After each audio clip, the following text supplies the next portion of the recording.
Jack जैसे ही वहाँ से आगे भाग रहा था, पीछे से वो क्रीचर बहुत बड़ी जंप लगाकर उसके आगे जा खड़ा हुआ। बेचारा जैक अपनी मौत के बीच बुरी तरह फंस चुका था। वो क्रीचर ठीक उसके सामने था। उस क्रीचर ने उसे अपने अंदर निगलने के लिए एक बहुत ही बड़ी जंप लगाई, लेकिन इससे पहले कि वो उसे अपने अंदर निगलता, तभी अचानक पीछे से एक विशाल सांप उसे अपने अंदर जिंदा निगल गया। उधर रोमी अपनी जान बचाकर वापस गुफा की तरफ भाग निकला। वहाँ पहुँचते ही उसने सब लोगों से साफ झूठ बोल दिया कि क्रिएचर ने जैक के टुकड़े टुकड़े कर दिए। ये खबर सुनते ही गुफा में सब लोगों की रूह कांप उठी और सब डर से चीखने चिल्लाने लगे, क्योंकि अब उन्हें लगा कि उनकी जान बचना मुश्किल है। तभी सबको वहाँ पत्थरों की सरसराहट सुनाई देने लगी। सब जान बचाने के लिए पत्थर के नीचे छिप गए। सबकी नजरें बाहर अपनी आने वाली नई मौत पर थीं। लेकिन तभी अंधेरे को चीरते हुए जैक जिंदा सलामत भागता हुआ आया। उसके हाथ में उस बदकिस्मत बाप का वही टूटा हुआ सूटकेस था जो उसके पास उसकी बेटी की बस यही एक आखिरी निशानी बची थी। अगली सुबह दहशत से कांपते हुए सब लोगों ने उस सूटकेस को जमीन में गाड़ दिया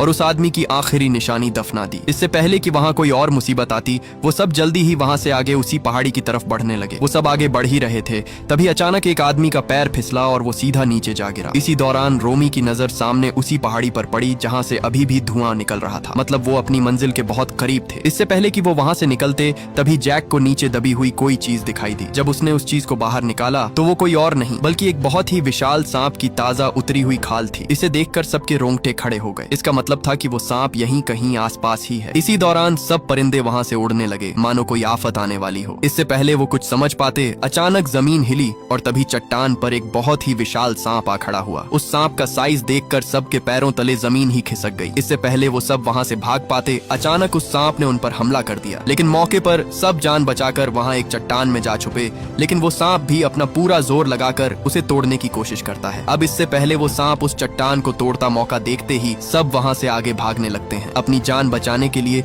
सब उल्टे पैर भागते जा रहे थे, लेकिन वो विशाल सांप भी उनसे 2 कदम आगे था। जैसे जैसे वो आगे बढ़ते जा रहे थे, ठीक पीछे से वो सांप भी उनका पीछा करता आ रहा था। वो लोग अपनी जान बचाने के लिए सीधे एक अंधेरी गुफा में जा घुसे, मगर मुसीबत ने वहाँ भी उनका पीछा न छोड़ा। वो गुफा अंदर से इतनी ज्यादा स्लिपरी थी कि वहाँ अपने पैरों पर टिक पाना नामुमकिन था। लेकिन जिसके पीछे उसकी मौत हो वो कहाँ रुकने वाला है। वो सब किसी तरह करके आगे बढ़ते हैं। इसी भागम भाग में एक और मुसीबत उनके सामने आ पहुंची। सामने घुप अंधेरे से पूरा चमगादड़ों का झुंड उनकी तरफ हमला कर देता है, जिससे एक आदमी फिसल गया। लेकिन मौके पर जैक ने उसे पकड़ लिया। अभी वो उसे ऊपर खींचने की कोशिश कर ही रहा था, तभी नीचे से वही खौफनाक सांप गुफा के अंदर घुस आया, जिसे देखकर सबकी सांसें ही अटक गईं। इसी बीच उस आदमी का हाथ जैक की पकड़ से छूट गया, जिससे वो सीधा उस खौफनाक सांप के जबड़े में जा गिरा और वो सांप उसे जिंदा अपने अंदर निकल गया। बचे खुचे लोगों ने किसी तरह उस फिसलन भरी गुफा को पार किया और मौके पर वहाँ से भाग निकले। थोड़ा ही आगे जाने पर उन्हें उस प्लेन का एक टुकड़ा गिरा हुआ मिला। मतलब वो उस प्लेन का अगले वाला हिस्सा यहाँ से कुछ ही दूरी पर होगा। आगे बढ़ते बढ़ते आखिरकार वो उस पहाड़ी के करीब पहुंच ही गए, जिसे देखकर वो जल्दी से ऊपर चढ़ने लगे और थोड़ा ही आगे आने पर उन्हें प्लेन का क्रैश हुआ अगला हिस्सा मिल गया। प्लेन के अंदर जाते ही एयर होस्टेस को पायलट दिख गया। जैसे ही उसने पायलट को उठाया, उस एयर होस्टेस के होश ही उड़ गए, क्योंकि पायलट वहां बुरी तरह मारा जा चुका था। तभी उस होस्टेस का हाथ प्लेन के कंट्रोलर पर जा लगा, जिससे अचानक प्लेन स्टार्ट हो गया। उनकी खुशकिस्मती थी कि उस प्लेन का इंजन अभी भी पूरी तरह काम कर रहा था। इसी शोर शराबे के बीच जेक को नीचे गिरा हुआ वो रेडियो दिख जाता है। वो उस रेडियो के चक्कर में जल्दी से नीचे उतरने लगा। जैसे ही वो नीचे उतरा, उसने देखा कि किसी चीज के बहुत ही बड़े बड़े अंडे टूटे हुए नीचे पड़े थे। उन अंडों को टूटा हुआ देखकर वो थोड़ा घबरा गया, लेकिन हकीकत तो ये थी कि एक बार फिर से मुसीबत उनके सर पर मंडरा रही थी। आखिरकार उसे वो रेडियो मिल ही गया। उसने बिना वक्त गंवाए उस रेडियो को चालू किया, लेकिन इससे पहले कि वो मदद के लिए सिग्नल भेजता, इसी बीच उसे हल्की हल्की सरसराहट महसूस हुई। जैसे ही उसने पलटकर देखा, प्लेन के ऊपर वही विशाल सांप उनका शिकार करने के लिए तैयार खड़ा था, और ये वही सांप था जिस पर जैक ने जहरीला लिक्विड वाला फल फेंका था। अब वो सांप पूरी तरह बदले की आग में भड़क रहा था। तभी उसने उस पर जोरदार झपट्टा मारा, लेकिन वो नाकाम हो गया। एक बार फिर उसने हमला किया, लेकिन मौके पर जैक ने पास ही गिरा हुआ प्लेन का दरवाजा उठाया और उसे अपने आगे कर लिया, जिससे वो सांप उसे मार नहीं पा रहा था। तभी वो लड़की भी कुल्हाड़ी लेकर वहां पहुंच गई, लेकिन उस विशाल सांप पर उसकी छोटी सी कुल्हाड़ी कमजोर पड़ गई। इससे पहले कि वो उसे अंदर निकलता,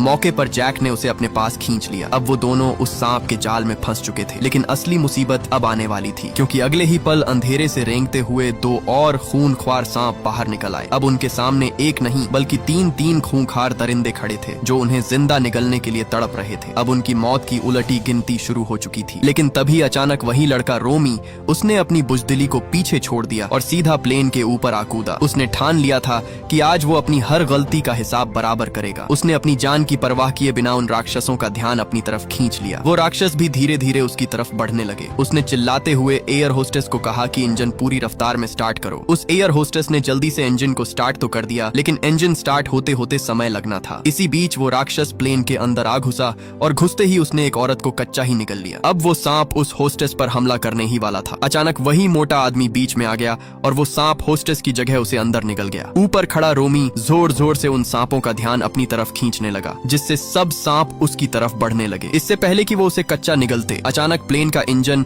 फुल स्पीड में चालू हो गया और देखते ही देखते सब सांप अगले ही पल इंजन की हवा में तैरने लगे। वो उस हवा को सह न सके और कुछ ही सेकंड में वो तीनों इंजन के ब्लेड्स के बीच जा घुसे और उनके टुकड़े टुकड़े हो गए। लेकिन जिसने इंजन स्टार्ट किया था वो एयर होस्टेस भी अपनी आखिरी सांसें ले रही थी, क्योंकि रोमी ने जब उन सांपों का ध्यान अपनी तरफ खींचा तब पहले ही एक सांप ने उसका आधा शरीर चबा लिया था। लेकिन आखिरी पल भी उस एयर होस्टेस ने उनका साथ ना छोड़ा, जिससे उनकी जान बच गई। लेकिन वो खुद अपनी जान गंवा बैठी। अब उस रहस्यमयी जगह पर सिर्फ 3 ही लोग बचे थे। उन्हें लगा कि मौत से पीछा छूट गया, पर असली तबाही तो अब शुरू होनी थी। अचानक पूरी जमीन हिलने लगी और मिट्टी चीर कर उन तीनों सांपों का बाप कोंडा बाहर आ निकला। वो इतना खौफनाक और विशाल था कि पूरा का पूरा आइलैंड भी उसके सामने एक छोटी सी माचिस की तीली लग रहा था। बिना एक पल गंवाए उस विशाल राक्षस ने झपट्टा मारा और उस लड़के रोमी को एक ही झटके में जिंदा अंदर निगल गया और इसी के साथ रोमी का वजूद मिट्टी में मिल गया। दहशत से कांपता हुआ जैक और वो लड़की जान बचाकर प्लेन के अंदर जा घुसे, पर वो राक्षस अपने बच्चों का बदला लेकर ही जाने वाला था। उसने अपने विशाल शरीर से पूरा का पूरा प्लेन ही जकड़ लिया और उसे किसी सूखी लकड़ी की तरह मरोड़ना शुरू कर दिया। उसका जोर इतना था कि वो प्लेन अंदर से कच्चा पड़ गया और धीरे धीरे टूटने लगा। अंदर उन दोनों के रोंगटे खड़े हो गए, लेकिन फिर भी जैक ने हार ना मानी। उसने तुरंत एक कुल्हाड़ी उठाई और प्लेन को बीच से तोड़ना शुरू कर दिया। जैसे ही वो बीच से टूटा, दोनों मौके पर वहां से बाहर आ निकले। बाहर आते ही जैक की नजर एक ऐसी चीज पर पड़ी जिससे पूरा गेम पलटने वाला था। सामने उसकी नजर लगातार लीक होते फ्यूल पर पड़ी और वो फ्यूल उस विशाल सांप के पूरे शरीर को भिगोता जा रहा था। इसी बीच उसे उस आदमी की पुरानी ट्रिक याद आ गई। उसने बिना सोचे एक गुफा की तरफ दौड़ लगा दी। गुस्से से पागल वो विशाल राक्षस सांप भी उसके पीछे आने लगा। जैसे ही वो दरिंदा उसके बिल्कुल करीब आया, जैक ने तुरंत अपने गले से वो मेटल लॉकेट झट से निकाला और उसे पत्थर की सतह पर पूरा जोर लगाकर रगड़ना शुरू कर दिया। रगड़ते रगड़ते कुछ ही सेकंड में उस लॉकेट की वजह से आग जल उठी। जैक ने बिना वक्त गंवाए वो आग वाला लॉकेट सीधा सांप की तरफ फेंक दिया। जैसे ही वो लॉकेट उसके शरीर से टकराया, अगले ही पल वहां एक खौफनाक धमाका हुआ। देखते ही देखते आग के शोलों ने अपना रंग दिखाना शुरू कर दिया और कुछ ही लम्हों में पूरा इलाका आग की लपेट में आ गया। अगले ही पल वो खौफनाक राक्षस जलकर एक भड़कता हुआ आग का गोला बन गया। आखिरकार उस आइलैंड का सबसे बड़ा राक्षस चीखता तड़पता हुआ राख में बदल गया। मौत का वो साया जो इतनी देर से उनका पीछा कर रहा था, हमेशा के लिए मिट चुका था। दोनों अपने सामने उस विशाल सांप को ढेर होता देखकर आखिरकार सुकून की सांस ले ही लेते हैं। तभी जैक के हाथ में रखे रेडियो से हलचल की आवाज आने लगी, जो रेस्क्यू टीम की थी। मतलब रेस्क्यू टीम ने उनकी लोकेशन ट्रैक कर ली थी। रेस्क्यू वालों की आवाज सुनकर दोनों की जान में जान आ गई और ये मूवी यहीं पर एंड हो जाती है। अगर ये स्टोरी अच्छी लगी है तो वीडियो को लाइक और शेयर कर दें और पेज को फॉलो कर लें।